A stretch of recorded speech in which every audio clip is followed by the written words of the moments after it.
Hello বন্ধুরা, তোমাদের সবাইকে অনেক অনেক স্বাগত আমার চ্যানেল অনিমাস বিউটি ওয়ার্ল্ডে। কেমন আছো তোমরা? সবাই আশা করছি সবাই খুব ভালো আছো আর আমিও ভালো আছি। তো এই ভিডিওটা হচ্ছে তোমার গেছিলাম আমরা বিরিঞ্চিনাথ। তো সেখানে জল ঢালতে গেছিলাম বাবার মাথায়। শ্রাবণ মাসেই গেছিলাম, কিন্তু সোমবার করে যাইনি, গেছিলাম আমরা বুধবার করে। তো সেদিন বুধবার করে যাওয়ার কারণ হচ্ছে যে আমরা সোমবার দিন গেলে প্রচণ্ড ভিড় দেখছিলাম হয়। তো তার জন্য আমরা বুধবার করে গেছিলাম। যেহেতু বাচ্চা নিয়ে গেছিলাম, তো ওকে নিয়ে জল ঢালাটা সম্ভব হবে তাই, আর মা আর বোনকেও নিয়ে গেছিলাম। ভিড় ভাড়টা একটু বাচ্চা নিয়ে অসুবিধাই হয়, তো তার জন্যে বুধবারটা আমরা গেছিলাম। তো সেদিন কি হয়েছিল জানো, সেদিন মানে ট্রেনটা একটু মানে টাইমেই তো থাকে, তো ট্রেনটা টাইমে ছিল আর আমাদের একটু লেট হয়ে গেছিলো যেতে। তো তার জন্য ট্রেনটা প্রায় ছেড়ে দিয়েছিল। তো আমরা সেই দৌড়াতে দৌড়াতে রীতিমতন ট্রেন ধরেছি সেদিন। যাই হোক, বাবার ইচ্ছা ছিল, মানে বাবা ভোলে বাবার ইচ্ছা ছিল যে আমরা যেতে পারবো, তো তাই আমরা পৌঁছাতে পেরেছিলাম। সব কিছুই তেনার ইচ্ছাতেই হয়।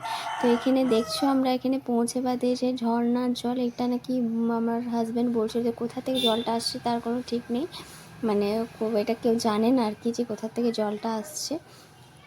তো এইখানে আমরা একটু হাত পা ধুয়ে নিলাম আর বাবার মাথায় ঢালার জন্য জল নিয়ে নিলাম। আর মা এখানে আর্যকে হাত মুখ ধোয়াচ্ছিল। আর ও তো জল দেখলে খুব আনন্দ হয়, হাত দিতে চায় জলের মধ্যে, তো ও তাই খুব আনন্দ পাচ্ছিল। আর এখানে বেটু আর ওর বাবার হাতে দিয়ে দিয়েছিলাম জলের ইয়েটা, মানে ঘটিটা। এইখানে হ্যাঁ তা, এই যে আমি এখানে সাউন্ড রেকর্ড করছি আর ও এখানে তা বলছে, খুব কথা বলে, কুটু কুটু বাচ্চা আমার। তো দিয়ে বাদে তোমার আমরা এখানে সবাই গেলাম নিচে। এখানে গর্ভগৃহে, এখানে মন্দিরটা তো, তো তাই গর্ভগৃহে ঢুকে পুজো করলাম। এখানে মানে আমি প্রথম বিয়ের পর 8 বছর 9 বছর আমার বিয়ে হয়ে গেছে, কিন্তু এই প্রথম আমি গেলাম বিরিঞ্চিনাথ। প্রত্যেক বছরই একে বলাতে বলতো নিয়ে যাব, কিন্তু কিছু না কিছু কারণে যাওয়া হতো না। তো এই বছর ভেবেছিলাম যাব, আর ও বলেছিল এই বছর যাই হোক তোমাকে নিয়েই যাব, তো তাই নিয়ে গেছিলো। আর যাওয়া হলো এই বছর। আর আর্য ছোট থাকার কারণে আমরা বুধবার দিন গেছিলাম যাতে ভালো করে পুজোটা করতে পারি, আর সেরকমই হয়েছিল। প্রথম দিকে তো মন্দিরটা বন্ধ ছিল, তালা দেওয়া ছিল, কিন্তু ওখানে যিনি ছিলেন, মানে যারা ওখানে দেখাশোনা করেন মন্দিরে, তো তাদেরকে বলাতে তারা খুলে দিয়েছিলেন মন্দিরের গেট। আর আমরা পুজো করলাম, খুব নিশ্চিন্ত মনে পুজো করতে পেরেছিলাম। আর খুবই ভালো লাগলো পুজো করে। মানে এইরকম শান্তি মনে যে পুজো করতে পারবো ভাবিনি। ভেবেছিলাম মানে শ্রাবণ মাস তো, বুধবার হলেও মানে সোমবার না হলেও কিছু না কিছু হয়তো ভিড় থাকবে, একটু হলেও ভিড় থাকবে। তো যাই হোক, একদম ফাঁকা পেয়েছিলাম। হ্যাঁ, আমরা একটু সকালেই পৌঁছে গেছিলাম, তো যে তার জন্য একটু ফাঁকাই পেয়েছিলাম। তারপরে দেখছিলাম আবার 1-2 জন করে আসছিল সেই দিনও, মানে জল ঢালে অনেকে এসে।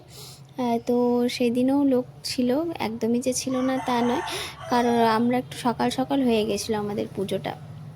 তো এখানে আমি আমার পুজো করার পর বোন পুজো করে নিচ্ছে। আমার বোন আর মা প্রত্যেক সোমবার করে আমাদের বাবাবাড়ি যেখানে মানে শিব মন্দির আছে, ওরা প্রত্যেক দিনই জল ঢালে আর পুজো করতে যায়।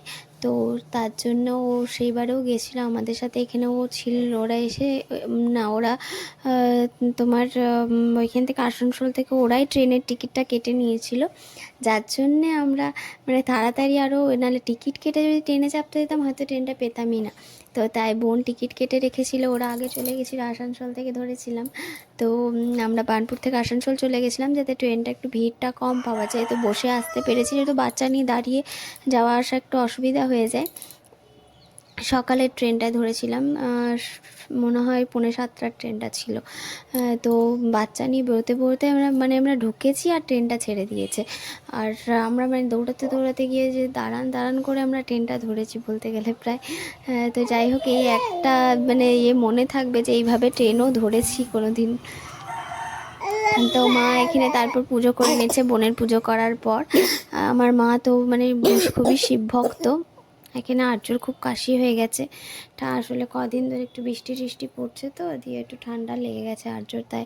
আর আমি ভয়েসটা দিতে দিতে ভয়েসটা এখানে কাটছি না, কারণ বাচ্চা ছেলে কখন আমার কাছে থাকবে না থাকবে সেই তো কতবার ভয়েস কাটবো, আর ও আমাকে ছেড়ে থাকতে পারে না, তার জন্য আর রাতে জেগে ভয়েস দেওয়াও হয় না, তো তাই দিচ্ছি। তো দেখো এখানে মায়েরও পুজো করা কমপ্লিট হয়ে গেছিলো, আর আমরা কটা ফটো ফটো তুলছিলাম। আর এখানে উপরে এসে রাধাকৃষ্ণের মন্দির ছিল, আরও অনেকগুলোই মন্দির ছিল, অনেক একটা যোগ কুমারীর মন্দির ছিল। হ্যাঁ বাবা, হ্যাঁ বাবা, কী বাবা? আমার শোনা বেটা, যোগকুমারীর মন্দির ছিল।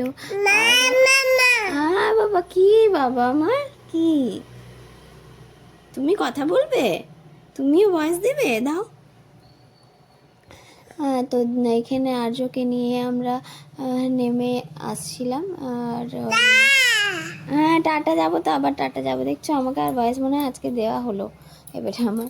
তো যাই হোক, এখানে তারপরে আমরা খেয়ে নিলাম। এখানে তোমার কালী মন্দির ছিল, যোগকুমারীর মন্দির ছিল, বজরংবলীর মন্দির ছিল, তো সেগুলো সব দর্শন করে আমরা ওখানেই খাওয়া দাওয়া করে নিলাম। আর এটা আসার পথে ট্রেনে একটুখানি ভিডিও করেছিলাম যে আসছিল আর্যর এই প্রথম ট্রেন জার্নি ছিল। তো আমাদের বেশ ভালোই কেটেছে, বাবার মাথায় জল ঢেলে প্রথম কোথাও আমরা গেলাম আর্যকে নিয়ে। তো যাই হোক, বেশ ভালো।